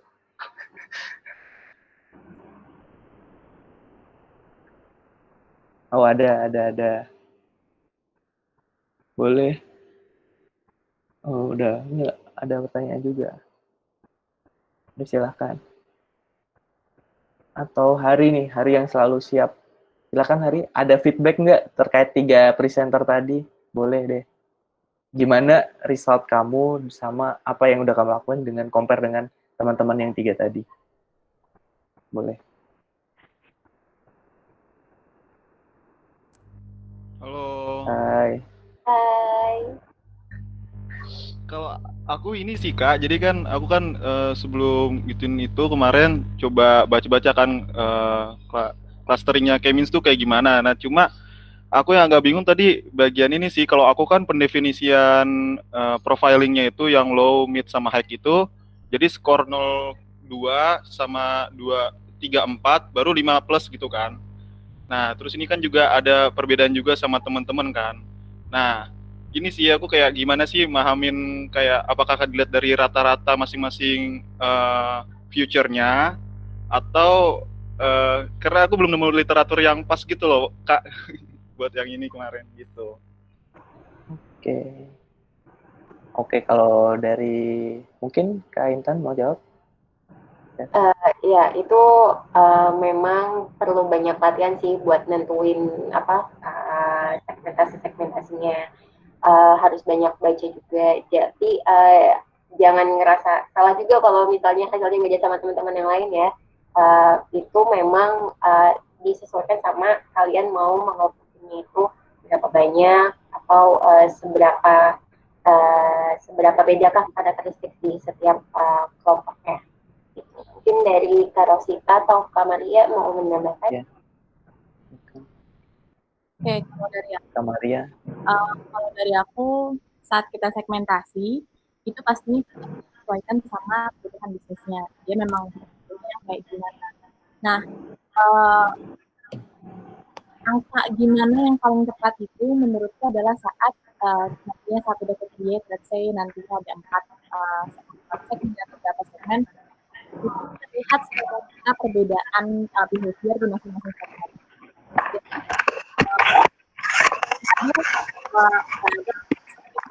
Nggak ada script way kalau misalnya yang benar itu adalah baginya 1, 2, 3, 4 dan sebagainya. Akan tetapi make sure kalau misalnya di segmen created itu giving difference in each of the segment.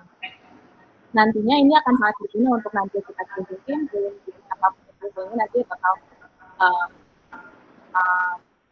result dari masing-masingnya juga berbeda, personalize dari segmen. Kak Rosita mungkin? Ya, silakan Kak Rosita kalau mau menambahkan. Dengan katanya. Mungkin ini ya. Kak Rosita dulu. Sorry guys, tadi masih ada urusan ya, baru gabung. Kalau menurutku sih pakai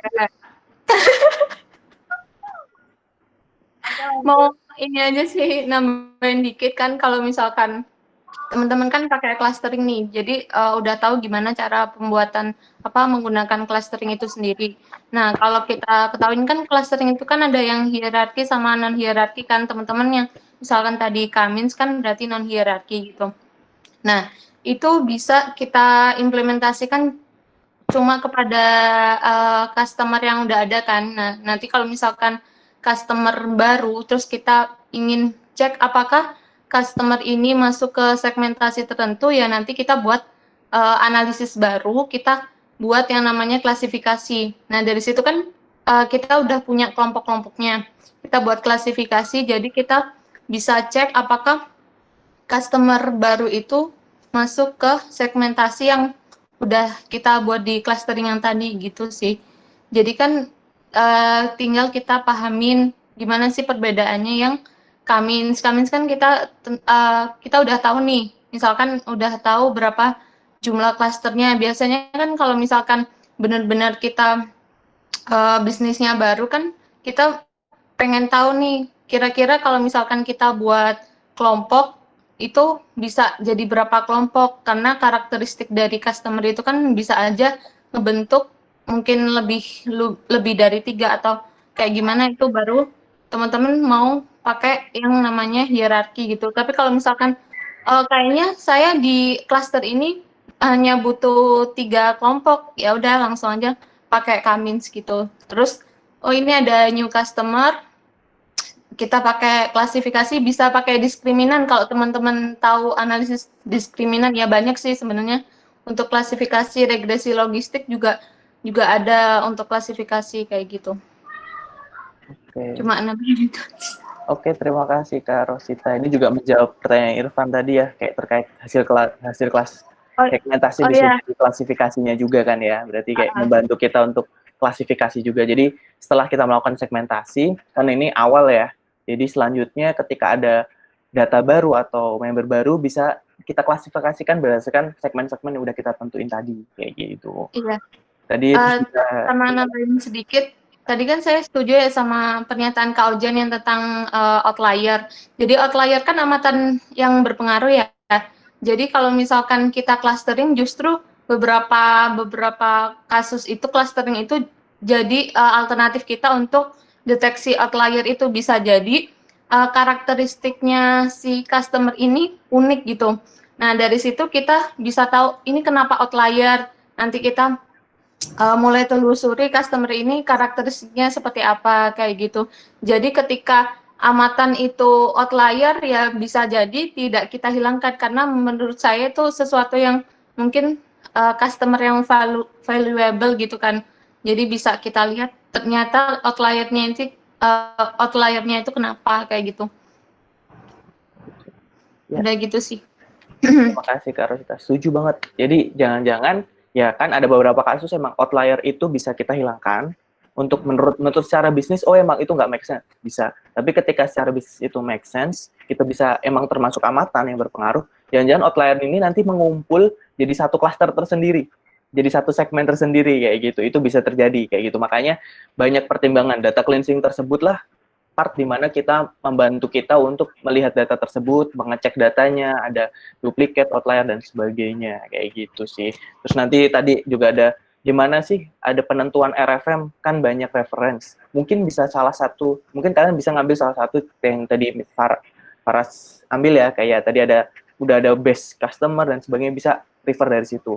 Atau bisa bikin sendiri. Jadi penentuan RFM ini nggak bener-bener ada bakunya, karena scoring RFM sendiri itu banyak. Resensi, kalian mau bikin skor 1-10 bisa, 1-5 bisa, 1-3 bisa.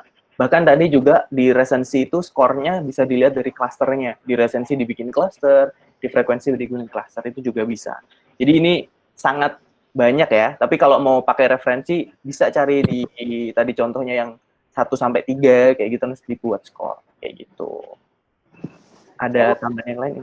Mungkin untuk pertanyaan itunya tadi menanyakan untuk melakukan klasifikasi itu bisa dijadikan label atau enggak, terus bisa dipakai di kemudian hari atau enggak. Tadi kan sudah dijelaskan bisa. Cuma aku mau menambahkan salah satu contoh yang dekat di market research itu adalah ada dari Nielsen, namanya adalah Social Economic Classification.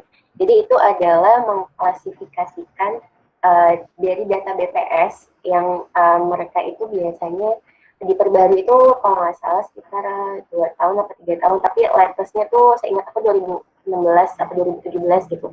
Jadi mereka mengklasifikasikan dari data BPS, udah bikin sedemikian rupa, jadi akan ada kelompok orang yang lower class, middle class, middle pun itu dibagi dua, ada middle 1, middle 2, lalu upper juga ada upper 1, upper 2.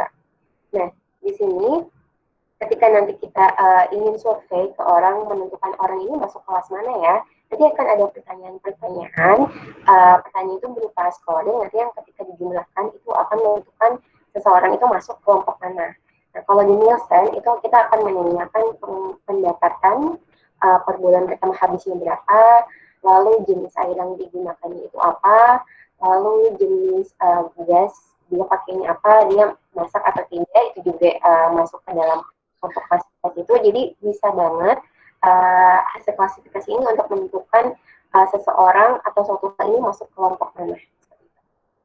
Nanti aku kasih literaturnya mungkin ya buat jadi bahan bacaan juga. Oke, terima kasih Kak Intan. Tadi ada tambahan tuh case, yaitu Nielsen, yaitu di mana awalnya segmentasi, dulu bisa jadi klasifikasinya juga. Jadi kita tentuin segmennya dulu, baru nanti kita bisa klasifikasiin setelah itunya, kayak gitu. Ini ada pertanyaan tambahan nih Kak, dari Kamaludin Dimas Kak. Nah tuh, kalau terkait dataset kemarin nih, terutama ada yang kuantitinya minus, terus ketika diabsolutin ternyata duplikat nih, sama yang data yang di tanggal yang sama. Nah, itu asumsi minus memang harus di drop atau gimana ya Kak? Atau di fixkan atau gimana? Silahkan Kak Intan mungkin bisa. Iya, data minus itu memang ada kemungkinan, benar kata Hari, kemungkinan itu bisa aja bonus, atau bisa aja diskon, atau bisa aja ada pelanggan yang nggak jadi membeli. Kayak misalnya kita kan biasanya suka ke supermarket atau ke minimarket kan, ini ya, mungkin beberapa kali, Mbak aku nggak jadi deh ambil ini, misalnya gini pengen ngambil yang lain. Nah itu di sistem mereka itu tetap harus dimasukin, tapi nanti jadinya minus. Nah sedangkan kan kita ini mau menilainya adalah berdasarkan total revenue. Jadi yang benar-benar terjual, nah itu memang lebih baik. Kalau yang minus itu kita drop gitu. Oke, terima kasih Kak Intan. Menarik ya, dataset kemarin itu banyak halnya. Ada yang duplicate, ada yang datanya minus, ada missing value juga, ada outliernya juga. Jadi ini udah mencakup banyak hal nih di data cleansing.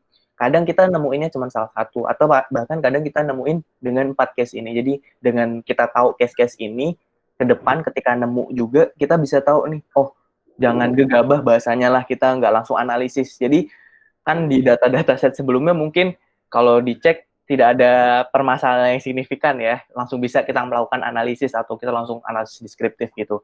Nah, di dataset ini kita dituntut untuk memahami datanya dulu nih. Ini bisa langsung kita analisis atau tidak ya? Apakah datanya perlu ada kita cek lagi? Kayak gitu. Ini juga salah satu bentuk kita understanding data, seperti itu. Oke, mungkin Kak Intan bisa menampilkan slide-nya terkait. Oke, jadi kita mau share feedback. sedikit untuk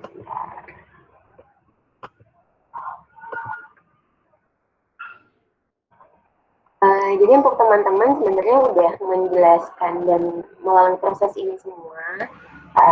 Cuma kita kasih gambaran juga mungkin nanti untuk teman-teman yang nggak bisa join di FGD ini. Jadi pertama kita memang harus jelasin mengerti objektif dari case kita itu apa. Kalau di sini kan kita tujuannya adalah untuk descriptive analysis. Kita cari tahu nih kalau unit apa aja sih yang ada di dataset itu, lalu segmentasi. Lalu kita cari insight dan rekomendasi apa di setiap segmen untuk meningkatkan penjualan. Terus selanjutnya kita nentuin nih metodenya kita mau pakai metode apa. Nah di sini teman-teman tadi ada yang pakai RFM, ada yang pakai MIS juga dan yang lain-lain. Lalu kita juga harus tentuin kategorinya itu kita mau menentukannya berdasarkan apa. Mau berdasarkan barang yang dijual atau berdasarkan jumlah negara. Nanti kita lihat karakteristik tiap negara itu mereka belinya apa aja atau habisnya apa aja. Lalu kita juga bisa analisis baik hari apa sih yang paling produktif dalam 1 minggu atau bulan apa yang paling produktif dalam 1 minggu. Ini beberapa juga sudah mengerjakan ini dan lain-lain juga bisa. Lalu kita data preparation-nya. Untuk data preparation, first of all itu yang paling gampang adalah pivot. Jadi di pivot itu kalian akan lebih enak melihat pengelompokan datanya. Jadi ketahuan tuh data mana yang minus, terus data mana yang nggak sesuai dengan yang seharusnya. Lalu kita explore dari data yang minus itu lebih baik di take out atau enggak. Lalu untuk data-data yang customer-nya kurang, customer ID-nya nggak ada, itu prefer nanti kita perbaiki isinya atau tidak. Jadi nanti kita harus menentukan row mana yang harus di take out dan harus diapain si row yang nggak masuk akal itu. Lalu kita cek juga ID apa yang punya deskripsi atau wording yang berbeda, lalu kita apakan. Nah di data itu ada stock code yang sama, tapi deskripsinya itu ada 2. Nah di situ kalian kalau misalnya mau tahu ID mana yang paling banyak terjual, tapi karena di situ ada 2 jenis, itu tuh jadi kalau di tuh kehitungnya tetap 2. Jadi prefer dihitungnya atau wordingnya itu disamakan. Jadi misalnya kode 2345 itu kodenya lilin warna merah, terus yang satu lagi lilin warna merah apa gitu misalnya. Nah itu kan berbeda. Nah itu kode itu harus kita samakan wordingnya atau namingnya. Lalu kemarin juga ada yang nanya, Kak, kalau misalnya kodenya itu ada yang sama huruf, ada yang angka semua. Nah dari hasil pivot itu kelihatan. Jadi kalau untuk kode yang ada hurufnya misalnya 2345A, ada 2345B, ternyata itu menggambarkan barang yang sama, tapi dengan desain yang berbeda atau dengan warna yang berbeda. Itu kita juga harus paham untuk perbedaan si stock code-nya itu. Lalu untuk karena di sini kita nyarinya pakai RFM, kita juga harus menentukan resensinya, kita harus frekuensinya itu hitungnya gimana, lalu monetary itu gimana, karena kan kalau monetary itu jumlah dari kuantitinya dikalikan sama harga unit price-nya. Lalu dari hasil analisis itu kita hitung RFM-nya seperti apa, lalu kita tentuin juga kelasnya mau dibagi berapa, skornya gimana, lalu kita analisis, mungkin bisa pakai literatur lain, atau kalian mau mengumpulkan sendiri berdasarkan data yang ada, itu silahkan. Mungkin ada tambahan dari Rosita atau Pak Fauzan dan Kak Maria, silahkan. Iya. Terima kasih Kak Intan, cukup jelas ya, dan udah juga menurut saya juga udah dilakuin juga sama teman-teman, udah bagus secara runtutan prosesnya juga udah tepat. Yang penting prosesnya sih udah tepat, kan runtutannya udah kalian lakukan, RFM-nya juga beragam dan itu nggak ada yang salah, itu tepat karena kan approach atau pendekatannya emang beda-beda, itu banyak pendekatannya seperti itu. RFM sendiri tadi udah ada literaturnya atau referensi dari misal Faras pakai referensi ini 1, 2, 3 kayak gitu, yang lain juga bisa pakai Chemins, itu bisa jadi gambaran buat teman-teman yang lain seperti itu. Selanjutnya next Kak Intan. Oke, selanjutnya. Ini ada beberapa link untuk data. Jadi nanti mungkin kita share juga di grup untuk lebih banyak tahu mengenai segmentasi itu apa. Lalu silakan isi happy sheet-nya mengenai FGD hari ini seperti apa, mungkin saran-sarannya untuk minggu depan bagaimana. Mungkin Kak Maria mau menambahkan sambil ngisi nih, kayaknya Kak Maria mau bercuap-cuap. Kayaknya dia kalau nggak bercuap-cuap itu kayaknya greget gitu. Halo. Daging hari ini katanya. Oke, terima kasih. Ya cukup daging apa ya? Aku mau ngomong apa? Sebenarnya kan case study-nya sama ya, kita semuanya dapat case-nya yang sama. Tapi pas ditengok hasilnya tuh beda-beda semua. Maksudnya dalam hal final result beda. What makes this have a big difference? Itu adalah dari tahapan si data preparation itu. Ada orang yang akhirnya kayak yang tadi ya, ada yang akhirnya nge-drop outlier, ada yang akhirnya tetap join di outlier, ada yang ternyata missing value diikutkan, ada yang enggak. That's the very big deal of data preparation. Dan salah satunya juga kayak yang tadi ditanyakan oleh Kamaludin, kayak, Pak, saya tengok-tengok dari apa ya, quantity price ya, suatu item price, suatu hal seperti itu, hasilnya minus. Nah, terus di hari mention kalau misalnya itu kayaknya suatu diskon ya, if I'm not mistaken. Nah, itu the power of kita bisa make our time untuk data understanding. Karena yang paling penting itu adalah data understanding. Saat kita udah tahu data, oh ternyata yang salah itu ini dan sepertinya data itu adalah ini, kita bisa have a clear statement saat kita kayak mention misalnya saya drop customer ID ABCD atau apa, due to what. Make sure saat data preparation jangan sampai kita menghilangkan that kind of assumption, that kind of report yang ternyata credible akan tetapi nggak kita mention. Kayak pokoknya sesimpel yang ternyata si customer ID itu ternyata yang missing itu like 25% if I'm not mistaken, mention itu in our overall result. Karena itu sangat berarti saat ternyata ada orang yang ternyata memasukkan atau ada orang yang nggak ngeh, loh kok nggak lo joinin atau gimana. Dan one of the thing is, sesungguhnya in ideal case, kita bisa drop missing values if it is under like 1% of overall data. Akan tetapi ini kayak kita ngasih gambaran kalau misalnya in real world data tuh nggak seindah itu. Jadi apalagi buat teman-teman yang udah mulai gawe, data tuh nggak seindah itu, terus bisa jadi seberantakan itu, bisa jadi isinya yang seharusnya tipenya itu adalah integer, totonya bukan integer, totonya itu string, totonya itu open, ada karakter dan sebagainya. That's the real world gitu. Gue ngomongin apa sih? Apalagi yang dapat report dari Jason. Nah, itu lagi kan, lo ngelakuin Ninu lagi tuh. Begitu ya. Kita kayaknya udah pakai JSON deh kayaknya. Wis. Ada yang udah pakai JSON, data-data dari luar kayak gitu kan. Pokoknya tadi sih benar banget. Saya garis bawahi, tadi saya artikan apa yang disampaikan oleh Kak Maria, saya artikan, terjemahkan ke bahasa Indonesia. Jadi kalian kalau bisa, tadi kan udah melakukan data cleansing dengan tadi ada missing value, duplicate dan sebagainya.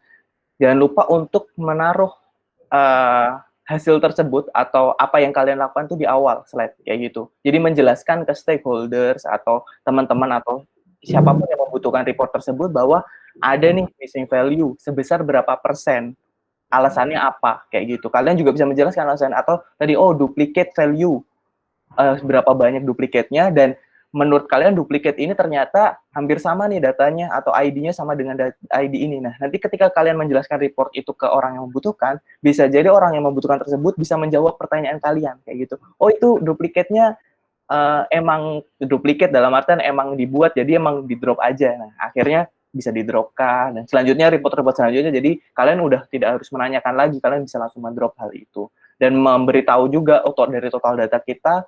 Kadang nih stakeholders yang di kita perusahaan kita tuh taunya, data kita banyak, lu ada 1 juta gitu misal. Sering itu, masa sih dari data 1 juta kita nggak bisa menghasilkan analisis atau apa? Ternyata setelah di cleansing datanya nggak sampai 1 juta, ternyata cuma berapa, dan itu yang kadang membuat mereka berasumsi hal-hal pengen melakukan analisis yang lain kayak gitu. Gimana Kak Maria, ada mau tambahkan? Udah sih dari aku, itu penting banget intinya. Yes, itu penting banget. Oh yes, selanjutnya ini kan udah week ketiga. Next adalah week keempat, yang last week. Akan apa nih Kak Maria? Mungkin Kak Maria mau sedikit menjelaskan di minggu keempat ini mau ada apa kayak gitu. Untuk gambarannya aja dulu. Nanti hari Senin bakal tetap kita share juga. Karena kita sudah cukup pusing, tingkat kepusingan itu kan meningkat ya dari week 1, week 2, week 3 gitu. Paling week 3 ini gitu. Padahal harapan kita week 3 makin lebih mudah gitu, ternyata mohon maaf lahir batin, nggak apa-apa, ini buat kita belajar. Di week 4 kita mau kalian untuk showcase your own case study. Jadi entah teman-teman sudah sekarang sedang kuliah atau sedang gawe atau gimana, case study yang ada on your hand, yang bisa yang about analysis pastinya, yang ya kalau bisa berhubungan dengan apa yang sudah kita pelajari sebelumnya, pun kalau tidak yang penting tentang analysis. Kumpulkan case study tersebut, bentuknya seperti biasa, yaitu tentang dalam hal PPT, datanya tentang apa, step-stepnya seperti apa, resultnya apa, insight-nya apa. Pastinya depannya objektifnya apa. Nah, jadi nantinya di minggu terakhir ini, thank God kalian sudah bertahan sampai minggu terakhir nantinya, teman-teman bakal kita minta tolong buat 2 hal. Satu hal adalah showcase your own case study, nanti bakal kita share juga pastinya. Satunya lagi adalah medium post. Jadi harapannya kita semua melakukan analisis dan lalala kita juga enhance our skill on writing. Karena writing adalah salah satu skill yang juga salah satunya bisa jadi tentang data storytelling, juga tentang gimana sih kalian ngerangkai suatu hal, presentation skill.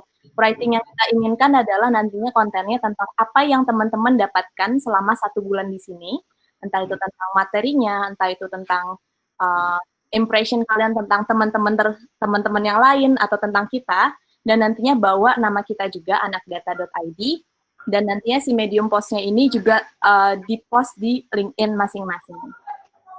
Tuh. Oke.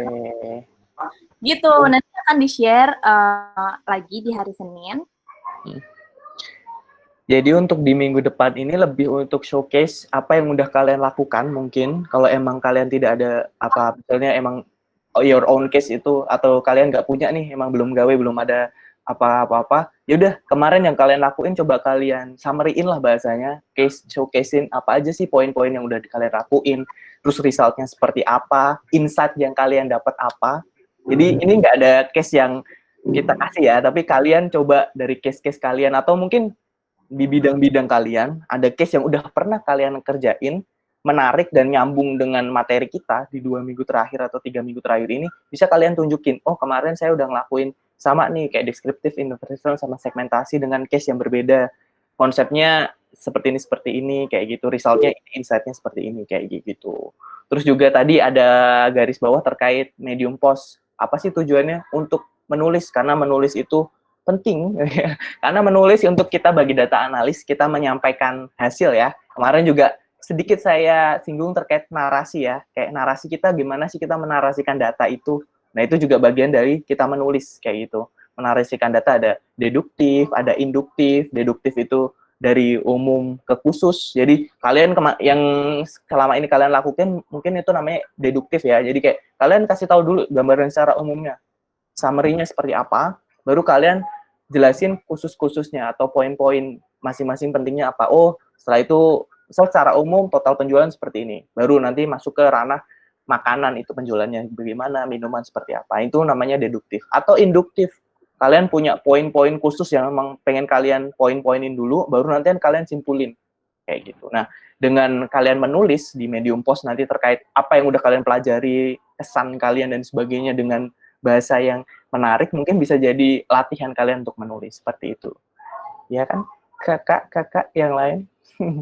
Ya, aku ada share di chat. Itu adalah salah satu contoh dari medium post yang mungkin bisa jadi suatu arahan. Tapi tetap do it as your ways aja, kayak gimana.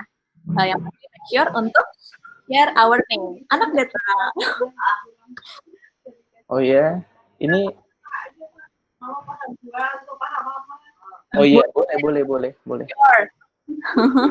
Sure, kita mau udah ambil risk apa-apa ya, guys. Iya, maksudnya ini pun kita juga maksudnya showcase-nya ini tuh kalian nggak harus mentah dalam artian semua detail data dan nggak. Cukup poin, misal poin datanya tip apa, data tentang apa, mungkin kalian ngelakuin analisis apa, terus insight atau result-nya itu apa yang kalian temuin, kayak gitu. Itu juga bisa, kayak gitu. Jadi nggak harus bener-bener data detailnya yang ada confidential kayak gitu yang ya kita tidak tahu.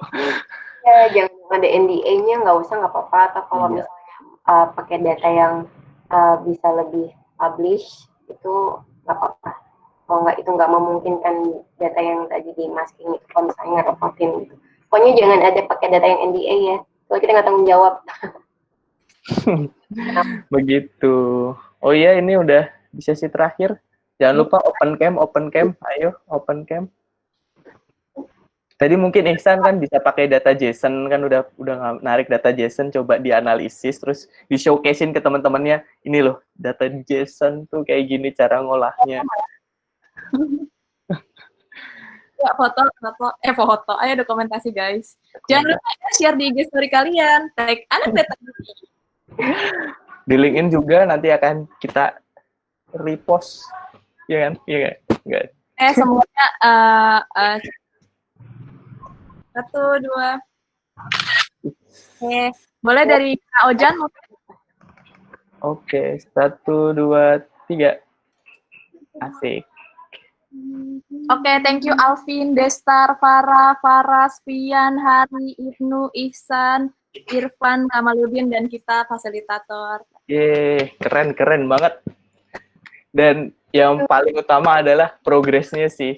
Dari week 1 resultnya, mungkin kalian juga bisa ngelihat sendiri result atau PPT kalian di week 1 dibandingkan dengan week 2 dan week 3. Dan juga ngelihat punya temannya kan, nanti kita juga share bagaimana progresnya, apa yang bisa dicomot nih, ilmu apa yang bisa dicomot dari teman kayak gitu.